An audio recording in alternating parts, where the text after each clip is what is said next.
안녕하세요. KBS 워싱턴 지국입니다. 한 주 만에 다시 찾아뵙습니다. 시작부터 눈치채셨겠지만 저희 두 번째 방송부터 변화가 적지 않습니다. 타이틀도 바뀌었고 코너 이름도 달라졌습니다.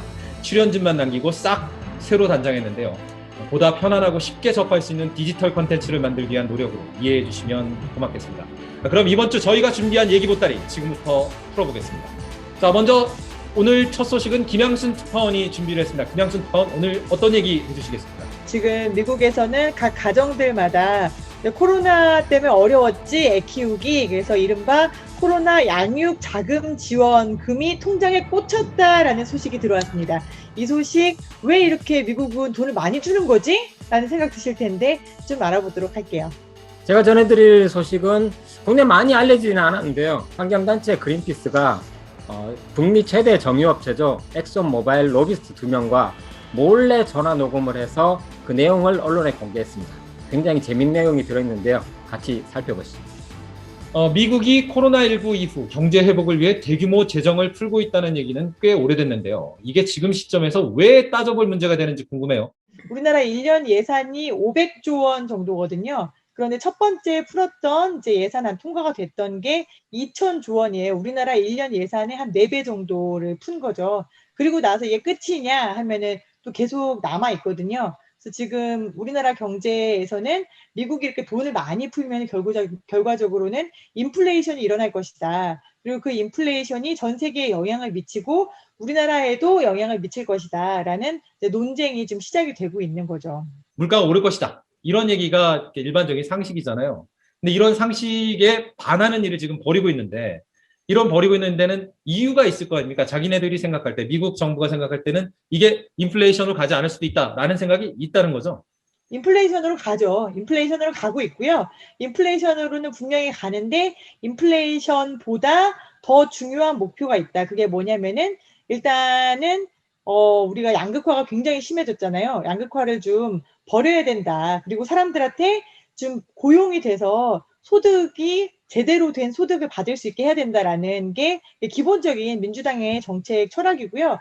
오늘 마침 보니까 이제 제가 되게 옛날 사람처럼 신문지를 오래 왔는데 뉴욕타임즈에 우리도 되게 잘 아는 폴 크루그먼이라는 경제학자가 이제 기고를 했더라고요. 근데 지금 이제 미국이 엄청난 빅머니를 쓰는 게 왜 가능해졌는가, 그리고 왜 이게 괜찮은가에 대한 이야기를 이제 폴 크루그먼이 하고 있어요. 첫 번째, 왜 가능해졌는가? 우리가 모두 짐작하다시피 코로나 때문인 거죠. 코로나19라는 말도 안 되는 현상이 벌어졌기 때문에 우리가 이렇게 많은 돈을 집행하는 데 있어서 공화당이 발목을 잡지 않고 바이파티전 양당이 모두 합심해서 우리가 지금은 돈을 써야 할 때야 라고 말할 수 있는 컨센서스가 형성이 됐다. 근데 그렇다면은 빅머니를 집행해도 괜찮은 거야? 라는 얘기를 하는데 거기에서 이제 조건을 따라붙는 게 바로 세 가지인 거죠. 첫 번째는 인플레이션, 두 번째는 국가 채무, 그다음에 세 번째는 이게 언제까지 갈 것인가, 정말 양극화를 해소시킬 수 있을 것인가. 세 번째, 양극화를 해소시킬 수 있을 것인가, 이건 몰라요. 데이터가 계속 쌓여봐야 알 수 있는 얘기니까. 두 번째, 그러면 이게 국가 채무를 너무 많이 만들어서 나라가 망하게 되는 거 아니냐라는 이제 전형적인 아주 오래된 논리인데, 이제 국가 채무가 많이 쌓이고 국가가 너무 비대해지면은 정부가 문제인 거다. 이게 우리가 많이 들어봤던 거죠. 레이거노믹스. 레이건이 들어와서 큰 정부는 필요 없어. 작은 정부가 짱이야. 레이건이 했다는 유명한 연설이 그거잖아요. 가버먼트가 문제다. 근데 가버먼트가 문제다라는 걸로 레이거노믹스로 이제 미국이 한 20년을 버텨왔는데 그동안 경제학자들이 이제 크루그만 같은 경제학자들이 이렇게 봤더니 그동안 성장이 거의 이루어지지 않았다는 거예요. 성장이 이루어지기는 이루어졌지만 이거는 그냥 원래대로 내비뒀어도 이루어졌을 성장이고, 그리고 문제는 성장이 이루어지지 않는 대신에 양극화가 너무 심해졌더라. 그래서 작은 정부를 고수하는 것이 과연 옳은가, 이 레이거노믹스가 옳은가에 대해서 공화당조차도 그리고 보수적인 경제학자들조차도 의심을 갖기 시작했다는 겁니다. 그래서 미국이 지금 현재 이렇게 빅머니를 쓸 수 있게 된 거고, 지금 2,000조 원을 우리가 집행을 미국에서 했지만 앞으로 남아있는 돈들도 역시 집행이 될 거다라는 거죠. 근데 문제는 뭘까요? 우리나라 같은 신흥국의 경제는 어떻게 될까? 이 부분에 대해서는 안치식 선배가 좀 하실 말씀이 있지 않을까요? 신흥국 경제가 이제 그 인플레이션에 따른 금리 인상을 시작했을 때 가장 먼저 영향을 받는 거는 사실 미국이 아니라 미국은 늦게 영향을 받게 되고 금리 인상의 피해는 그러니까 실질적으로는 이머징 마켓이 중심적으로 이제 피해를 받게 됩니다. 그렇기 때문에 한국 같은 경우에도 그 굉장히 타격을 받게 되는데요. 이번에 그러니까 지난주에 그 경제 섹션 자세히 보신 분들은 아마 뉴질랜드가 금리 인상을 선제적으로 했죠. 그래서 이제 몇몇 이제 이머징 국가들이 발빠르게 아마 그 금리 인상을 아마 하게 될 것으로 전망되고 한국도 순서상으로 보면 타격을 입을 수 있기 때문에 무조건 미국보다는 빨리 금리 인상을 해야 그 타격을 조금 줄일 수 있습니다. 근데 이제 문제는 이제 인플레이션, 그러니까 지금 저기 미국에서 과연 금리 인상을 할 것이냐 했을 때 현재까지는 누구나 다 그 예측하는 것이 올해는 금리 인상을 하지 않을 것이다. 그러니까 조금 과열되는 경기 과열되는 측면을 일부러 올해까지는 지나도록 이제 놔둘 것이다. 이런 이야기를 대부분 하고 있는데요. 그 이유는 뭐 당연히 아시겠지만 이제 그 이제 코로나라는 특수 상황이었으니까 이 인플레이션이라는 이 현상에 대해서 물가 상승이라는 현상이라도 원인이 여러 가지가 있지 않습니까? 지금 논쟁은 뭐냐면 그러니까 1년 동안 경제가 락다운이 됐기 때문에 그거를 재개하는 시점에서 나타나는 일시적인 그러니까 경기 과열 현상이다. 이러면 물가 상승이라는 것이 지속적이지 않기 때문에 다시 안정될 것이다. 그런데 만약 이제 그 김양순 기자가 이제 이야기한 것처럼 계속적으로 지금 돈을 찍어내는 분량이 많이 늘었고, 그 다음에 이제 스티뮬러스다, 뭐 사회 간접 자본 투자다, 이렇게 계속 공급을 하고 국가가 채권을 발행하게 된다면 필연적으로 물가라는 게 이제 장기 지속적으로 올라갈 수밖에 없기 때문에 그 인플레이션이 구조적으로 오게 되면 굉장히 큰 피해가 올 것이다. 현재로서는 좀 특이한 점은 뭐냐면 공화당이나 그러니까 작은 정부 레이거니즘 아까 레이거노믹스 말씀하셨는데 그런 작은 정부를 주창하던 전통적 경제학자들의 발언권이 상당히 좀 약해졌고 여야를 좀 넘어서 좀 트릴리언 단위의 그러니까 조 달러 단위의 천문학적 숫자의 돈을 쓰는 것에 일단 화두가 테이블에 올라갔다는 게 전후무한 그 현상이고요. 그리고 이렇게 큰 돈을 쓰는 거에 대해서 예전과 비해서는 상대적으로 저항도 많이 작아졌다. 저는 약간 좀 걱정되긴 합니다. 이렇게 돈을 많이 찍었는데 과연 전 세계 경제가 안정될 수 있을까? 코로나 달러를 얼마나 풀었고 이게 인플레이션을 어떻게 가져오고 경제에 어떤 타격을 미치는지는 지금 현재 데이터가 안 나와요. 이건 경제학자들도 다 인정하는 부분이에요. 데이터가 쌓이고 있지만 지금 현재로서는 우리가 그 후과를 알 수가 없다. 하지만 당장 돈이 필요한 사람에게 어떻게 집행을 할 것이냐, 그리고 이거를 정치적으로 어떻게 풀어낼 것이냐, 얼마나 빨리 줄 것이냐, 이런 것이 코로나 달러를 왜 풀지, 어떻게 풀지 하는 논의에서 우리가 조금 더 관심 있게 지켜봐야 될 영역인 것 같아요. 저는 사실 그 소득 구간을 정해서 돈을 뿌리는 문제는 정치적으로 논의돼서 정치적으로 결정하는 문제긴 하지만 결국에는 이게 경제적으로 결과를 낳을 수밖에 없잖아요. 뭐 예를 들면 전 국민에게 그냥 많은 돈을 푸는 것과 저소득 구간에 많은 돈을 푸는 거는 경제적인 결과가 분명히 다를 수밖에 없으니까. 그리고 그래서 조금 사실은 이 미국에서 지금 하는 실험의 결과가 저도 궁금한 사람 중에 하나고, 또 하나는 지금 미국에 온 지 한 달 정도밖에 저는 안 됐는데 제가 당장 정착할 때 저도 이제 이것저것 뭐 집을 장만하고 여기는 차를 갖고 있지 않으면 굉장히 이동하기 힘드니까 차를 장만하고 뭐 중고라도 하나 사야 되고 이런 과정에서 저도 확인을 했거든요. 눈으로. 몇 달 새에 제가 한국에 있을 때 확인했던 집세와 여기에 와서 실제로 본 집세가 한 달 사이에 몇백 불씩 뛰어 있다거나, 뭐 중고 차량 같은 경우에는 뭐 거의 한 뭐 몇백만, 우리 돈으로 하면 뭐 몇백만 원, 뭐 4,500만 원이 쉽게 뛰어 있더라고요. 그것도 못 구할 정도의 경제 호황. 이것이 결국에는 물가를 쭉 끌어올리고 있는 건데, 아무리 돈을 많이 이렇게 풀어서 모든 사람이 이렇게 돈을 나눠준다고 해도 물가가 같이 오르기 때문에 결과적으로는 임금 격차에 따라 받아들이는 인플레이션의 영향을 받는 것도 차이가 날 수밖에 없단 말이죠. 물가가 많이 오르게 되면 결과적으로는 못 사는 사람이 더 못 살아지지, 잘 사는 사람은 괜찮게 되는 것이 항상 결과론적으로 이렇게 나타나게 되는 현상이잖아요. 그래서 사실은 저도 이 미국 경제학자들도 미국의 미래를 예측하기 굉장히 힘들 거라고 봐요. 왜냐하면 이렇게 많은 돈을 푼 적이 잘 없었으니까. 그리고 사실은 모든 사람들이 지금 팬데믹 상황에서는 뭐 경제뿐만 아니라 모든 걸 저희가 예측할 수 없는 상황이 돼서 미래를 예측하면서 정책을 따기가 굉장히 혼란스럽겠지만 저는 경제 향후에 미치게 될 영향을 뭐 신흥국뿐만 아니라 미국 자체에서도 그렇게 낙관적으로만 마냥 해석할 수 있을 것인가에 대해서는 그냥 경알못의 입장에서 조금 의문이 드는 건 사실입니다. 네, 인류 역사에 전염병이 세계적으로 유행했던 건 어제 오늘 일이 아닙니다. 2021년이 과거와 다른 건 인류 전체가 거의 실시간으로 각국의 경험을 공유하고 있다는 겁니다. 코로나19와 관련된 미국의 경제 회복 노력이 우리에게 반면 교사가 될지 아니면 고민이 필요한 중요한 참고 사례가 될지는 아직 판단하기에 이르다는 관측입니다. 다만 이런 정보의 빠른 흐름으로 인해 세계는 과거와 전혀 다른 대유행 시기에 접어든 것만은 분명해 보입니다.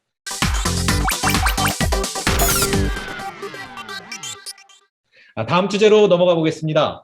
드라마나 영화 소재로 자주 등장했던 미국 정치의 이면이죠. 입법 과정에서 벌어지고 있는 검은 돈의 흐름이 수면 위로 드러났습니다. 세계적으로 유명한 환경단체 그린피스가 직접 현장을 잡았다는데요. 안주식 특파원, 미국 정치의 이면이라고 할 수 있는 이런 상황이 어떻게 세상에 알려지게 된 거죠?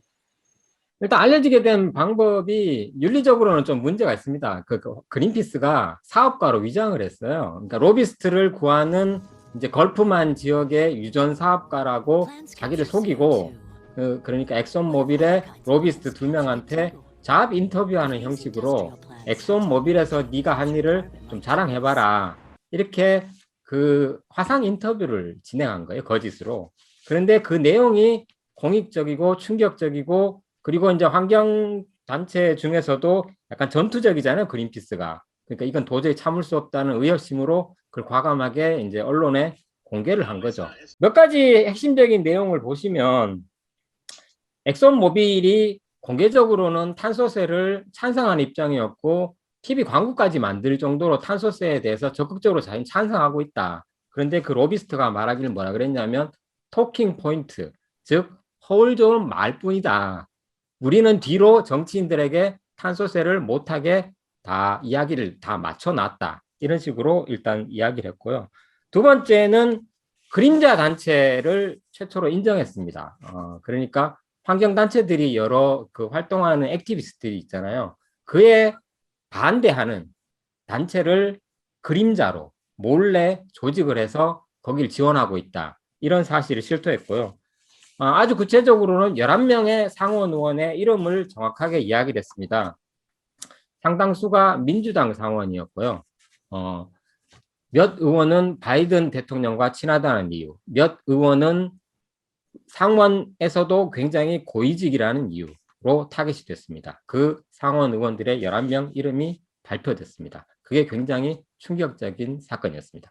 로비 자금이라고 얘기하는 것도 언제나 제도에 의해서 거기에 맞춰서 지급이 되어야 된다라는 것이 일반적인 상식이지 않습니까? 근데 이런 상식을, 그러니까 드라마 같은 경우에는 그러니까 상당히 깨는 장면들이 많이 나오긴 했어요. 근데 이게 현실에서 어떻게 이게 가능할까라고 얘기를 한다면, 이게 지금 그린피스가 얘기한 게 이런 상황이 가능하다라는 걸 보여준 거라고 볼 수 있는 건가요? 예, 그렇죠. 이제 여기서 그 내년 선거를 구체적으로 언급을 하면서 선거 자금 지원을 언급하거든요. 그 방식이 제3의 단체를 통해서 우회 지원입니다. 여기서도 후보 직접 선거 자금 지원하는 것은 그러니까 1,000불 단위 내에서 이제 제한이 걸려 있거든요. 그런데 어떤 방식으로 하냐면, 그러니까 이를테면 예를 들면, 그러니까 작년 대통령 선거에서 트럼프를 반대하는 공화당 주의자들 있지 않았습니까? 그러니까 반 트럼프 공화당 주의자들.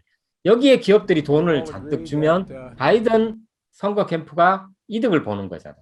그런 식으로 이런 정치단체, 다른 정치단체나 임의단체에 그러니까 지원하는 거는 어떠한 제한도 갖고 있지 않은데, 이걸 기업 로비스트들이 전략적으로 이용을 하는 겁니다. 그러면 이론상으로는 거의 무제한으로 그 정치 자금을 지원할 수 있는 방법이 열리게 된다고 교수님께서 저한테 설명을 해주시더라고요.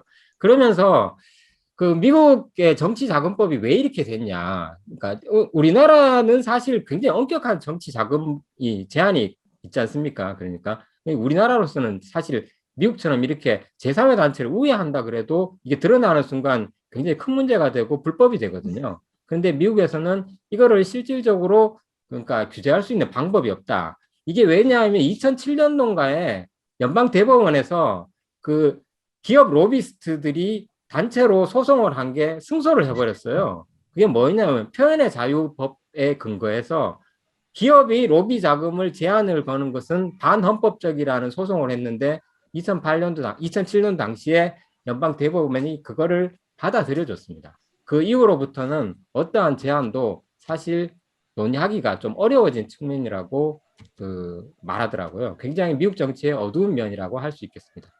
우리 이제 KBS가 있는 KBS 워싱턴 지국이 있는 그 옆에 있는 호텔이 윌라드 호텔이고 그 윌라드 호텔에 우리 문재인 대통령도 한미 정상회담 때 묵으셨던 그 윌라드 호텔이 백악관과 가장 가까운 호텔이어서 그 로비에서 사람들이 이제 죽치고 앉아가지고 왔다 갔다 하면서 맨날 커피 마시고 밥 사주고 이러면서 야, 너 나 이거 얘기 좀 들어줄래? 이렇게 로비에서 죽치고 있었던 사람들의 어떤 어원에서 유래한 게 로비스트라는 말인데 그 로비가 굉장히 열려 있는 곳이어서 어떻게 보면은 이거 얘들 원래 그랬던 거 아니야? 그거 다 알고 있는 거 아니었어? 이렇게 생각할 수도 있을 것 같아요. 그리고 타겟이 되는 게 바이든하고 친한 사람인 게 당연하지 않나요? 바이든하고 친하고 고위직이고 그다음에 뭐 이제 뭐 예산, 세출, 세입 아니면은 파이낸스 아니면은 뭐 이제 환경 이런 산업 관련한 상임위에 있고 이런 사람이 타겟이 되는 것도 당연하다는 생각이 드는데 이게 왜 파문인지가 좀 궁금해요. 맞아요. 그러니까 이걸 당연하다고 보면 당연하다고 할 수 있는데 전략을 조금만 더 설명드리면 뭐냐면 이제 민주당은 그 진보적인 그룹이 있고 그다음에 중도파들이 있지 않습니까? 그다음 공화당도 트럼프주의자들이 있고 중도파들이 있죠. 근데 엑슨모빌은 이 중도 그룹을 굉장히 타겟팅을 전략적으로 했다고 합니다. 그렇게 된 이유는 뭐냐면 이 중도 그룹이 지금 캐스팅 보트 권한을 갖고 있거든요. 그러니까 양쪽의 그룹들은 각각의 이데올로기, 자기 정치 이데올로기에 따라서 그 정유업체에 대한 입장이 명확한 반면 이 중도 그룹은 굉장히 돈으로 좀 움직이기 쉬운 여지도 있고 거기에다가 상원 구조, 역학 구도 안에서의 캐스팅 보트를 갖고 있기 때문에 거기를 집중적으로 공략했다는 전략을 사용했다는 것이고 그다음 두 번째로 방금 말씀하신 그 오픈됐다는 것은 뭐냐면 의회 입법에 로비를 하기 위해서는 로비스트로 등록을 해야 됩니다. 그런데 백악관을 로비할 때는 로비스트 등록할 의무가 없어요. 그리고 등록된 로비스트는 11,000명이지만 백악관이나 국가 정부를 상대로 로비를 할 때는 등록할 필요도 없고 공개할 의무도 없어요. 여기는. 그러니까. 그래서 그리고 아까 말씀드린 것처럼 자금의 흐름이 직접 지원하는 건 공개되지만 어차피 거기는 소규모고 우회적으로 지원하는 것은 공개되지도 않을 뿐더러 그 액수가 얼마만큼인지 그리고 거기에서 뒤로 이루어지는 정치 전략이라는 것이 과연 무엇인지 그러니까 언론으로서는 알 수 있는 방법이 현재 미국 시스템에서는 갖고 있지는 않거든요. 그래서 정보 공개법이 충분하지 않은 것도 사실입니다. 검은 돈이라고 얘기를 하셨는데 이게 그러면은 불법은 아닌가요? 불법인가요? 아, 그렇죠. 이게 그러니까 이건 의도의 문제가 되는 거죠. 왜냐하면 그 정치 자금이라는 게 그런 거잖아요. 그러니까 이게 만약 내가 정유업체 이익을 위해 가지고 뭐 어떤 특정 정치 집단을 지원을 한 게 의도성이 그러니까 그러니까 의원 로비를 위해서 한 거라고 알려지게 되면 불법이 되겠지만 현실적으로 이렇게 말하는 것도 어려운 게 그 의도라는 게 증명할 수 있는 방법이 없으니까 제가 보기에는 정치자금법에 3자를 통한 우회를 금지를 하지 않는 이상 그런 식의 법 제도는 그러니까 여기 아너 시스템이라고 그러거든요. 자기 양심에 맡긴다는 거예요. 솔직히 말하면 제가 보기에 아너 시스템이라는 건 정치에서 작동하겠습니까? 저 궁금한 게, 우리 로비, 보통 이제 우리가 로비에 대해서 한국에서는 되게 이미지가 안 좋잖아요. 돈 받고 뭐 해주고. 여기서는 로비를 했다고 하면, 미국에서 로비 개념이 약간 다르니까, 우리가 생각하는 그렇게 직접적으로 돈을 주면서 하는 건가요? 아니면 어떤 방식으로 이게 로비가 진행돼요? 그게 그럼 내년 선거를 앞두고 있는 상원 의원만 타겟을 했다고 하는 이유는 내년 선거 운동을 시작하려면 이제 올해 하반기부터 이제 정치 자금이 이제 가동이 돼서 이제 여긴 정치 광고가 굉장히 비싸거든요. 그러니까 정치 광고나 이런 것들을 후보가 다 도네이션을 받아서 그걸 지급해야 됩니다. 그러니까 그 도네이션 받는 그 자금, 일단 기본으로 그걸 확보해야 되고, 여기서 제3자라는 건 뭐냐면 그 지역구에 다른 정치 단체가 정치 광고를 여기는 굉장히 오픈돼 있어요. 누구나 다 정치 광고를 할 수 있고 어느 정치인을 공격할 수 있거든요. 그런 정치 단체들이 갑자기 TV에 뭐 민주당 후보라든지 공화당 후보를 특정 후보를 공격하는 그 TV 광고가 갑자기 쏟아지기 시작해요. 그리고 가가호 방문해서 선거운동 막 하잖아요. 그러니까 여기도 다 돈이고 이런 자금들이 상원 의원 같은 경우에 천문학적인 숫자가 들어가는 게 사실입니다. 사실 주를 대표하는 굉장히 큰 단위의 선거이기 때문에 그 선거 자금에 기업들이 가장 큰 손이라는 거죠. 네, 안주식 특파원, 이 내용은 방송도 예정되어 있죠? 예, 다음 주 토요일 특파원 보고 세계는 지금 기대해 주시면 감사하겠습니다. 네, 여기까지 하겠습니다. KBS 워싱턴 특파원들이 전하는 오늘 소식 어떻게 보셨습니까? 현장에서 지켜보는 미국 정치는 한미 간에 놓여있는 태평양만큼이나 깊고도 넓습니다. 여기에 특정 사안을 바라보는 관점도 서로 다를 때가 일수입니다. 이 때문에 때때로 복잡한 주제의 앞뒤, 좌우를 살필 때면 무척 힘이 드는 것도 사실입니다. 그래도 한 번 더 챙겨보고 하나라도 새로운 내용이 있으면 곱씹어서 전하기 위해 노력하겠습니다. 자, 다음 주에도 함께 생각해볼 주제를 새롭게 만들어 찾아뵙겠습니다. 고맙습니다. 다음 주에 뵙겠습니다.